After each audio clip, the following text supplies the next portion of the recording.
Hi, I'm Malik, licensed acupuncturist, herbalist, and nutritionist from England. I'm joined today with a good friend and colleague from Germany. His name is Marcus Gadau. Marcus has studied extensively in China. He's done a university degree in Beijing. He's also got a PhD in evidence-based Chinese medicine from Hong Kong. He's published various articles in numerous journals, and he's running a number of busy clinics.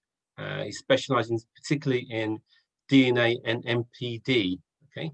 And I'm sure he'll go into what that is. Welcome, Marcus. You've got an extensive background. Thank you for joining me. I know you're super busy, even though we've had lockdowns and you're in Germany, you have soft lockdowns.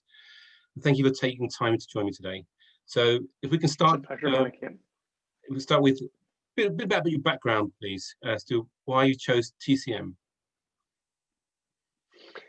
Yeah, so pretty much I was a bit of a sick kid, especially as a teenager. I played a lot of sports and had a lot of injuries that didn't heal too well as, you know, my friends. They all I played a lot of basketball and tennis, and then I always got a lot of back pains and knee pains, and they never really healed well. And I went and I had really bad acne as a 16, 17-year-old that just wouldn't budge. You know, I would go to the dermatologist and get like Accutane and all these injections and a bunch of Western medicine treatments and a lot of physiotherapy for the pains. But somehow it didn't work for me. And then I went to this acupuncturist in my hometown. He actually did Japanese acupuncture and he did Chinese herbs. And I remember it. I went there and it was like the third floor or so, and I could barely, it took me like 10 minutes to get up these 3 flights of stairs because my knee at that time hurt so bad.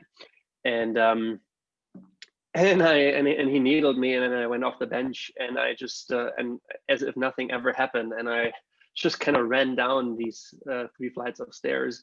And that, of course, impressed me because, you know, before that, I've been to the conventional medicine guys, a bunch of specialists, my normal family physician, and nobody helped me. And then he gave me Chinese herbs, and within a month or two, my skin became remarkably better. And he told me that, you know, the back pains that I have and the acne are actually related, which was completely new for me.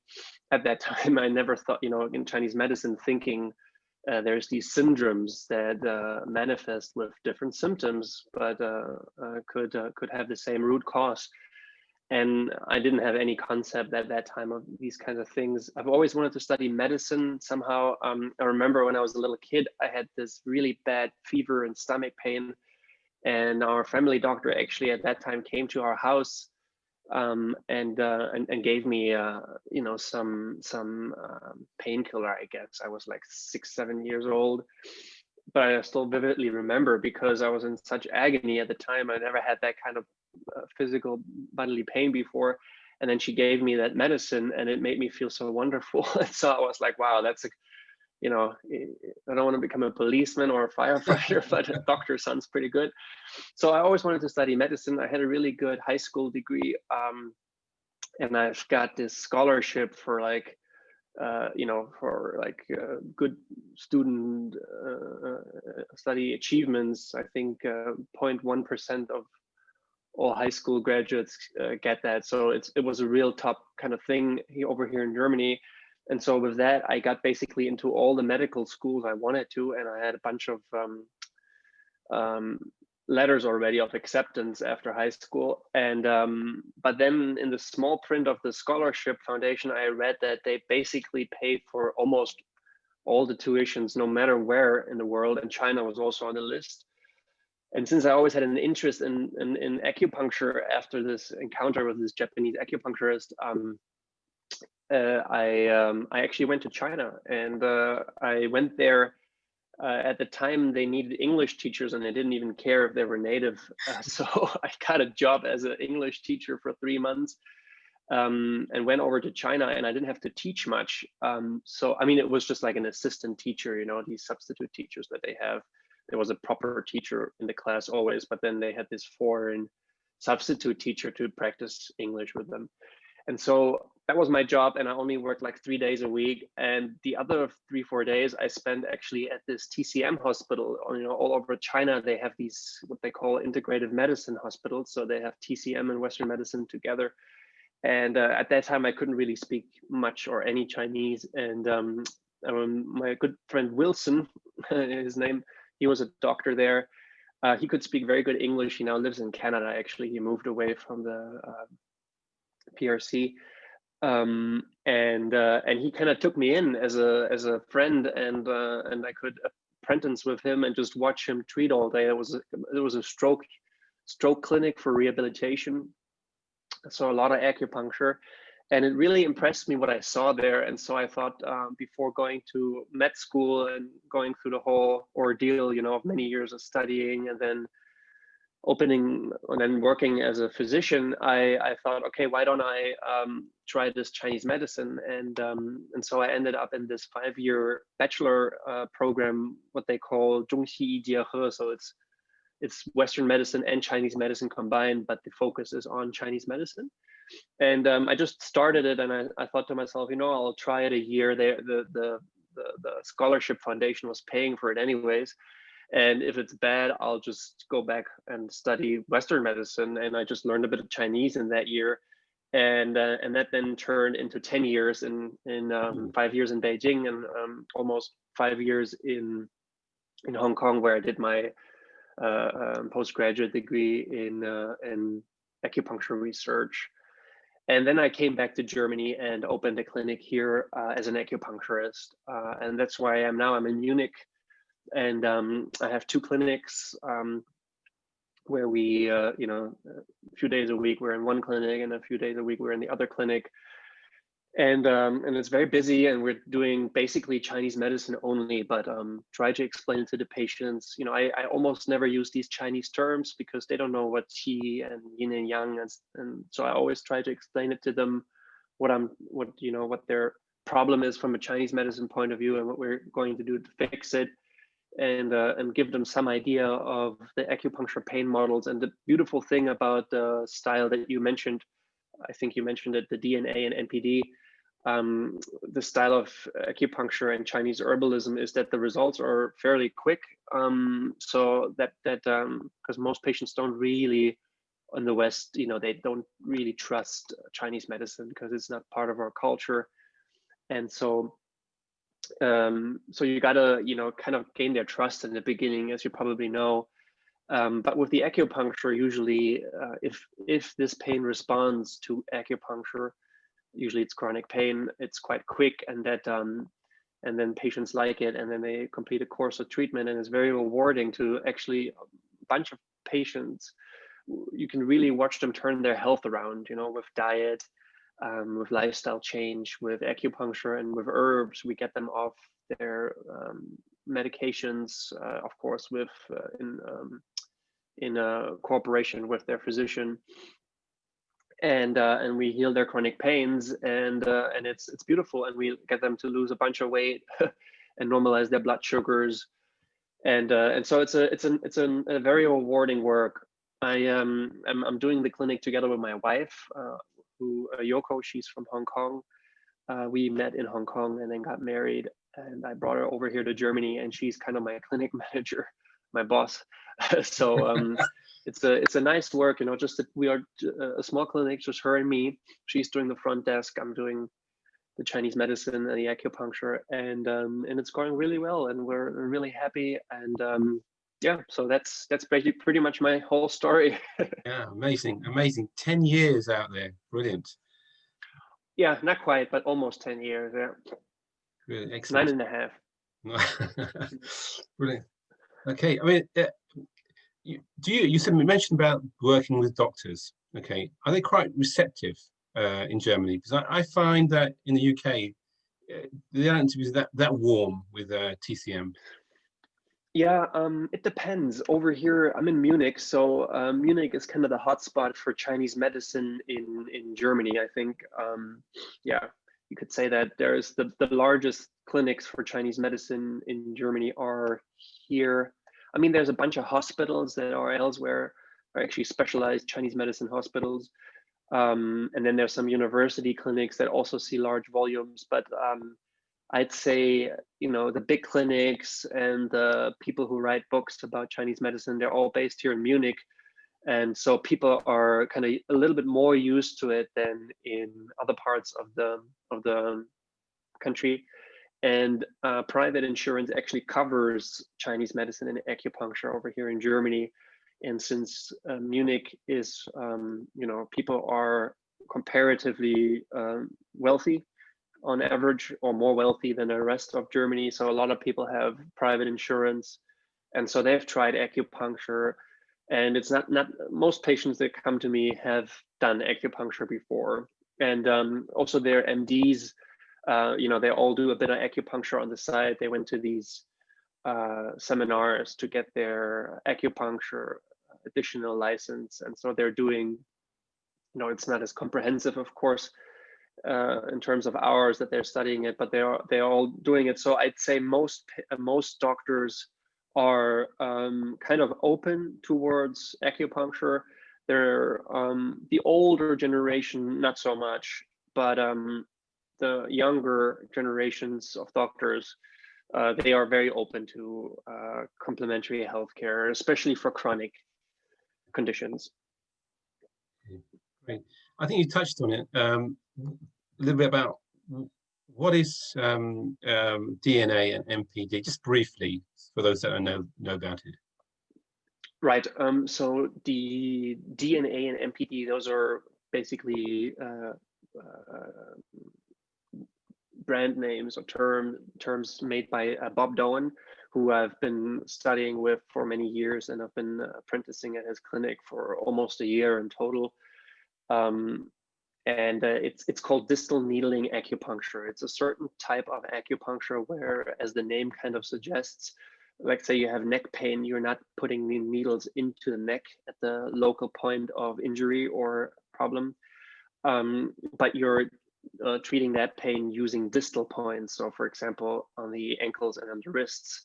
And the advantage of it is that, first of all, the results are usually, when the pain responds, and let's say 80+% of chronic pains do respond to this kind of acupuncture, the results are usually immediately. So the patient, while they're in your treatment room, notice a relief of pain. The pain will come back usually, depending on how bad the pain is and how good the overall health of the patient is. It will stay away, you know, a few days. If they're older and the pain has been a long time, it will only stay away a few hours, and then it will come back. So you need to tell the patient, look, it's normal that the pain will come back. But it's a very good psychological effect for the patient to have that correlation between getting the needles in and the pain going away.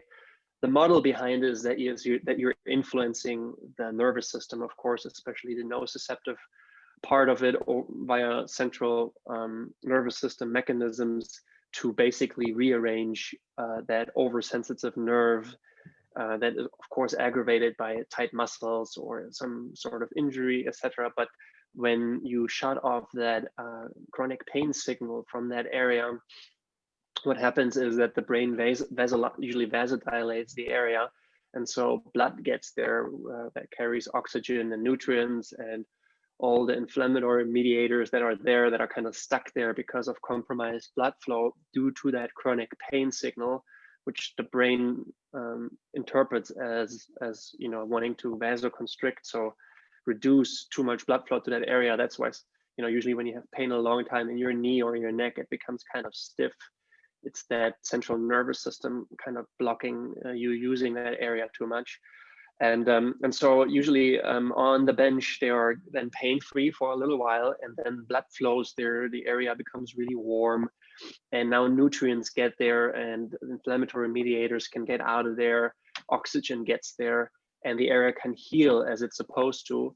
And then you just have to repeat that process over and over with a high frequency in the beginning until the pain is kind of stabilized and it doesn't come back every other day. Maybe only come, you know, maybe treatment results last a week, and then they come every week, and until the pain doesn't come back at all anymore in the nervous system. functions normally, again, not too sensitive, because this chronic pain kind of makes the nerves overly sensitive and a little bit inflamed. And so they, even a regular movement, then the brain already associates with pain. It's this concept of learned pain. And you have to explain it to the patient, but and because they're wondering, right? You're putting in a needle here, but I've got a neck pain. But then they feel the results, and it's a very nice way to use acupuncture. Of course, there's different styles, and as I mentioned, the style is from Robert Doan, Bob Doan. He kind of perfected it in his clinic. He's got a very large volume clinic in the state of Washington in the United States. And he's learned from people before him, of course, namely Dr. Tan, and a bit of Tung style acupuncture. So it's, not these classical TCM acupuncture methods, but more specialized methods that are especially useful for pains. And then the other, on the herbal side of things, because the big pillars of Chinese medicine is herbs and acupuncture, so to say. And on the herbal side of things, I'm following also Bob Doan's style of Chinese herbalism, which is called MPD, medical pulse diagnosis. So it's a herbal style that is heavily reliant on the pulses. And those are actually biophysiological pulses, so they have nothing to do with, energetic meridians, but actually, you take the pulse at the radial artery, and from empirical experience, the Chinese over the last 2,000-3,000 years have correlated these various waveforms that get created due to the backflow of blood. So the heart pumps the blood towards the hand here, and then the arteries kind of diverge, and the artery bumps a little bit against the scaphoid bone, against this bone here, and then it creates a little backflow, kind of like in fluid dynamics. Wave patterns get created along the forearm here, and these wave patterns, the Chinese just found out over millennia and over many generations that there is quite some good correlation between these waveforms that get created and certain diseases or certain affected body parts. And we use that a lot to treat the patient, of course, in combination with their signs and symptoms and lab work and other forms of Chinese diagnoses, like ear diagnosis or tongue diagnosis, but heavily relying on this pulse diagnosis, and then prescribing herbs mainly according to the pulse. And again, this style is quite quick. The results are quite quick, even though, maybe you come in for insomnia and you get some herbs based on your pulse. And then the insomnia usually improves within 2 weeks. But then in order for you to make it stick and not having to take herbs forever, you would have to complete a course of treatment, which usually lasts between 6 and 12 months in my clinic with the herbs. And so that's what I'm doing. It's a Taiwanese herbal method. So again, Bob Doan, of course, learned from the ones before him, and here the one that's really has to be mentioned is Dr. Zhang Wei-Yan from Taiwan. He's based in Los Angeles, and he's doing this Taiwanese style of herbs where we're working with granules. So instead of traditionally, taking for example, classic formula and then adding a bunch of herbs to address the individual, the Taiwanese are using granules. And so what they do is they take, for example, a formula that's good for digestion and another formula that's good for sleep, and you've got both problems. And then they just put them together. So you're combining herbal formulas, and this kind of Taiwanese style of Chinese herbalism is what I practice in combination with this medical pulse diagnosis. And so those are the two pillars of what I do. Excellent. So I know you mentioned that a typical herbal course may take up to 6 months or longer. What about the acupuncture? How long will that take?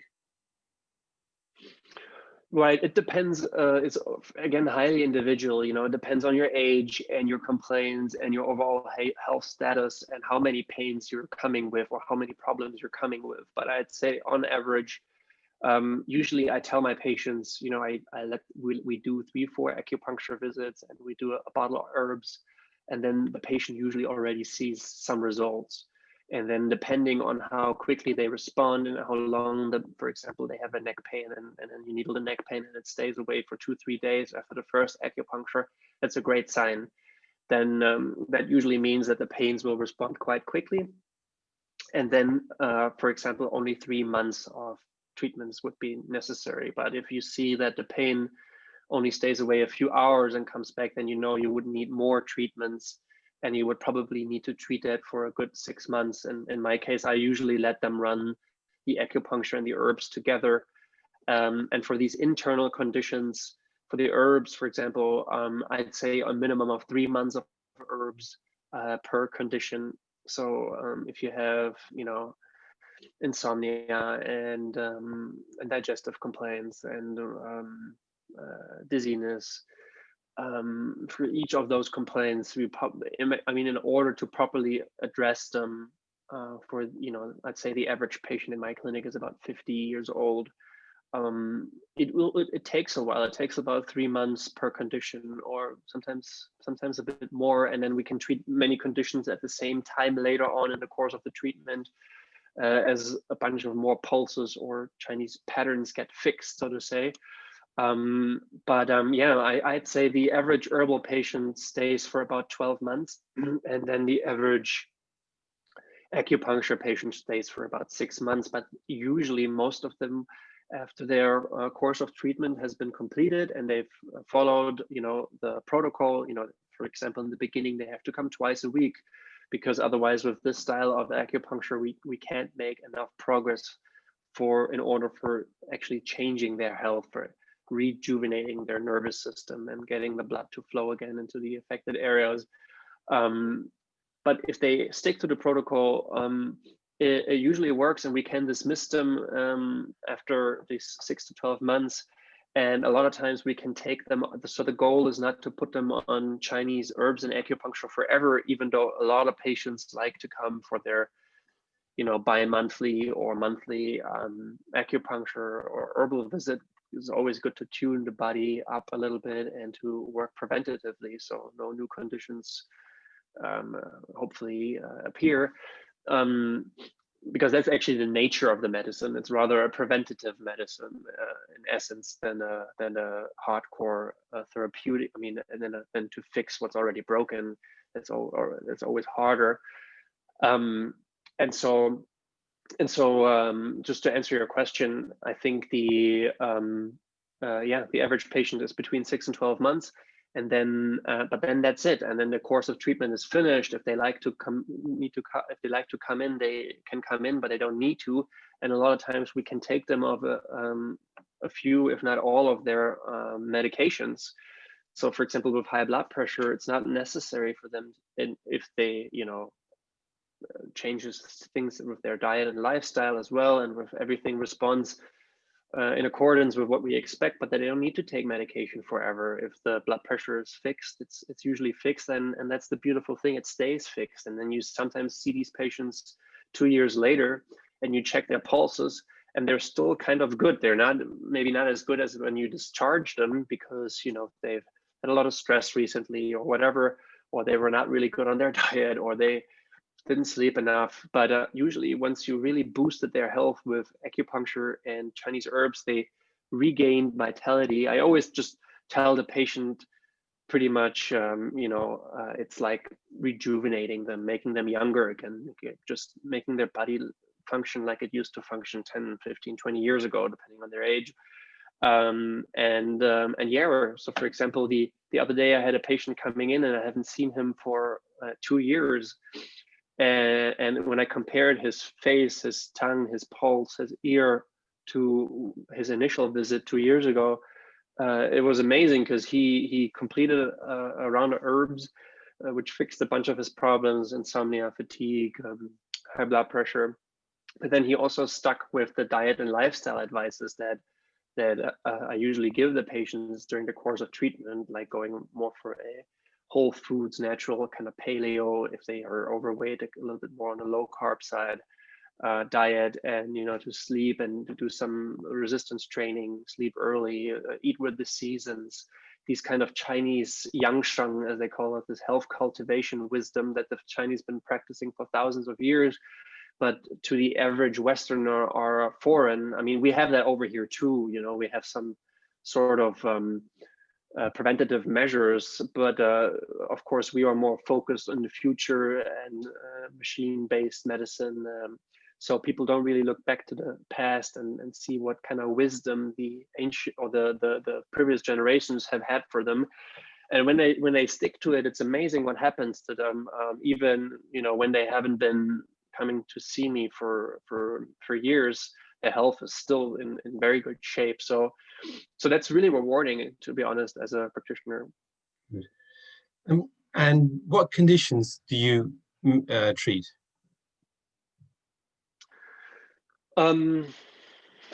Pretty much just like a family physician. So the clinic is known for pain treatment with the acupuncture. So a lot of patients come, usually their initial complaint is pains, various chronic pains. And then they've tried everything, of course, before they come to see a Chinese guy, so to say. But yeah, I mean, in terms of internal conditions, treat a lot of insomnia, a lot of infertility patients come a lot, digestive complaints, you name it, just a normal family physician problems, high blood pressure, high blood sugars, weight loss, yeah, constipation. Those are very common problems that people seek care for. Sure. And do you do children as well, or just adults? No, I do children as well. I don't have that many children, but I do have a few children, allergies, or even specific type of autoimmune conditions. And I do, if they like it, I give them acupuncture. I use the smaller gauge needles for them, and they respond so well. But yeah, I do treat children. Okay, brilliant. Mainly with herbs, and then I let them drink the herbs with cherry juice or with apple juice to cover the taste, and it works. Brilliant. And with going back about the acupuncture, do you start them off, if they just come for acupuncture, do you introduce or suggest to them to take herbs at the beginning or after a few months? Usually when they come in, I do an initial consultation, which takes over an hour, and we're carefully looking at their medical history, and I take a good look at them, at their lab work, at their, you know, I examine their bodies, and I do a thorough Chinese medicine diagnosis based mainly on pulse, but also tongue and other signs. And then we determine what they're, I mean, when they come in for pains, usually when they fill out the form, there's a few other complaints too. If they only want to focus on the pain and they don't like herbs, or their insurance doesn't cover, or money is an issue, then we would only do either herbs or acupuncture. So as you said, if they come in for pain specifically, then we would only do the acupuncture. But I'd say 90% of my patients are on herbs and acupuncture, and I prescribe both to them because the body is a holistic organism, and your sleep affects your back pain. If you can't sleep, you know, the back pain won't recover as well. And so I usually treat them internally and externally, so with herbs and with acupuncture. Okay. In your treatment, which area do you find that you get the best results? Any particular condition that you find that you kind of specialize in and you get excellent results?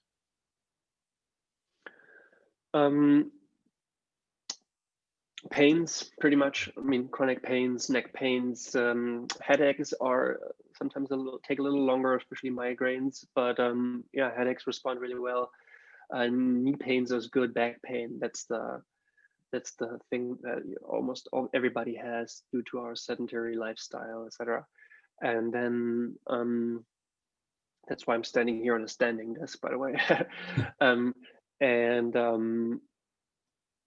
Yeah, those are the main pains usually. I did my PhD thesis about elbow pain, so I treat a few elbow pains too, and I usually get quite good results. I use a Japanese method along to the Yamamoto. The scalp acupuncture usually I find normally for these tennis elbows work quite well, in addition to body needles, distal needles, and then in terms of herbs, digestive complaints resolve really quick. Usually sleep resolves really quick. There's a bunch of things that are really hard to treat, like tinnitus, or when they come in with a whole list of problems, and osteoporosis. And I treat a lot of eye disease too, especially macular degeneration, because there's not much else for them to do. That responds quite well using this specific kind of method for it, a specific eye acupuncture method after this Danish acupuncturist Bøll. He's got this huge clinic, and they're day in, day out treating, I think, 100+ patients for macular degeneration. And he came up with an acupuncture method that really works well for these eye conditions. But they have to come very frequently, and the pains are quite painful. But a bunch of these patients have no other option other than that, or going, gradually becoming blind. And so that's a big part of the clinic too. And then stroke recovery is certainly a part. I use Jason Howe's neuroacupuncture for that. I think he also now came out with a movie, or soon they're doing a documentary about his method.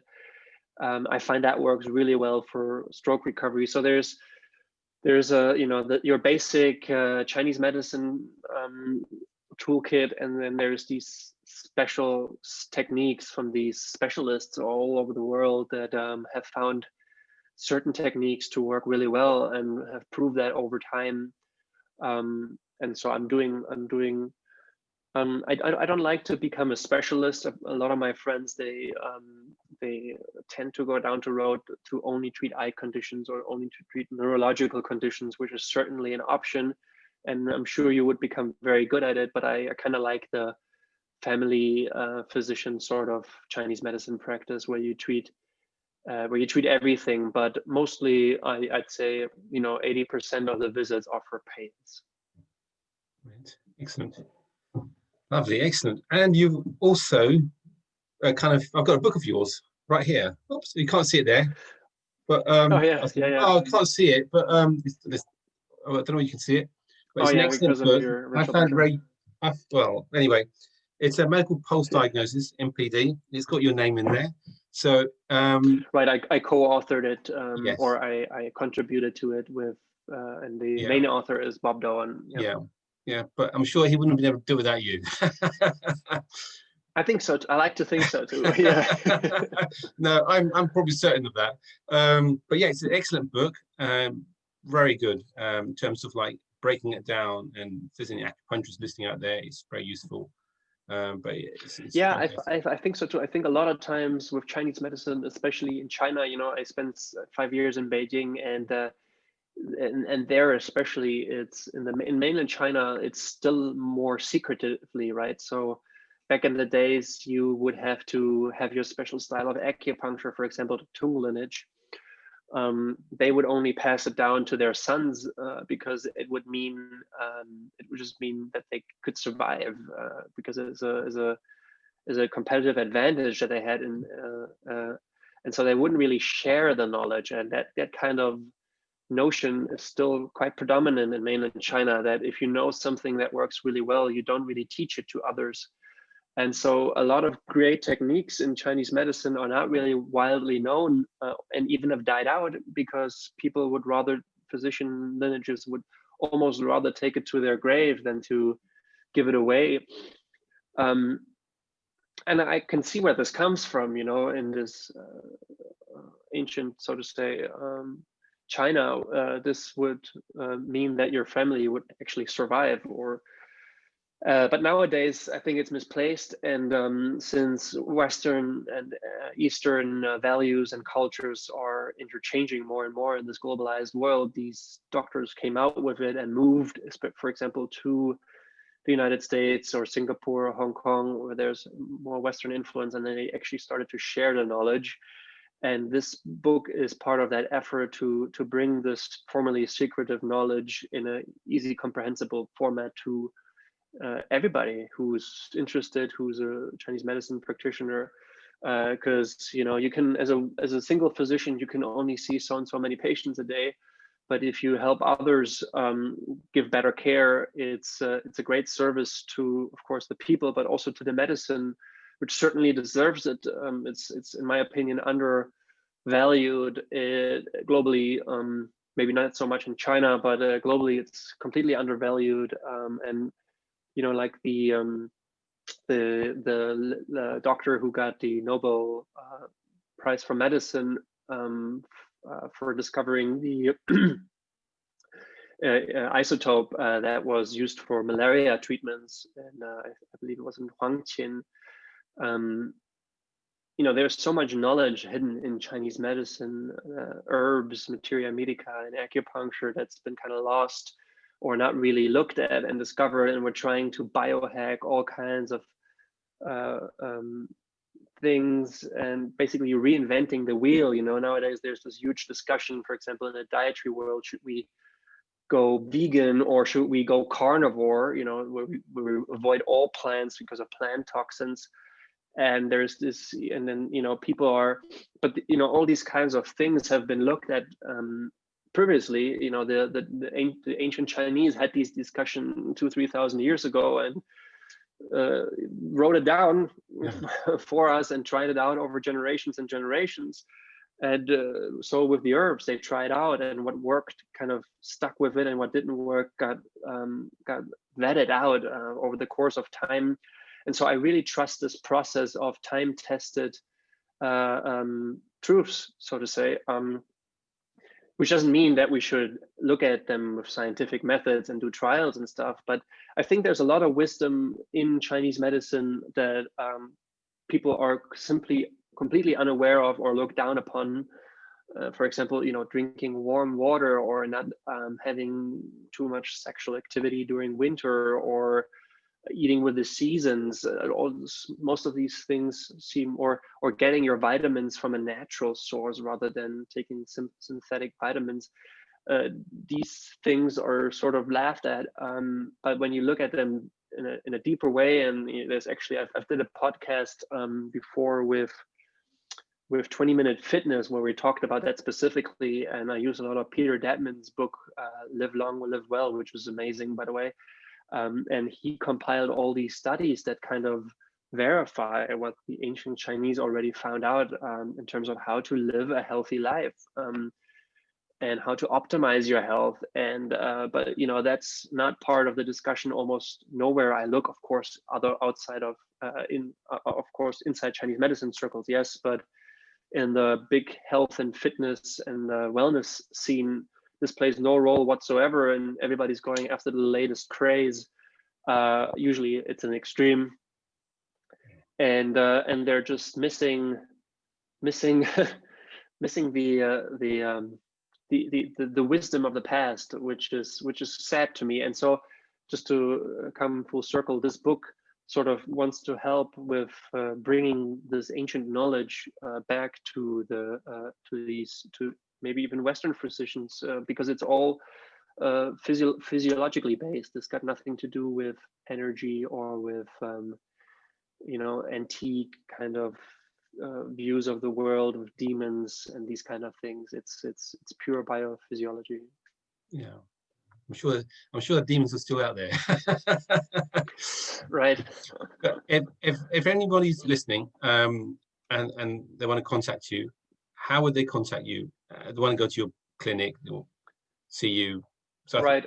Yeah. I don't have a website. Okay.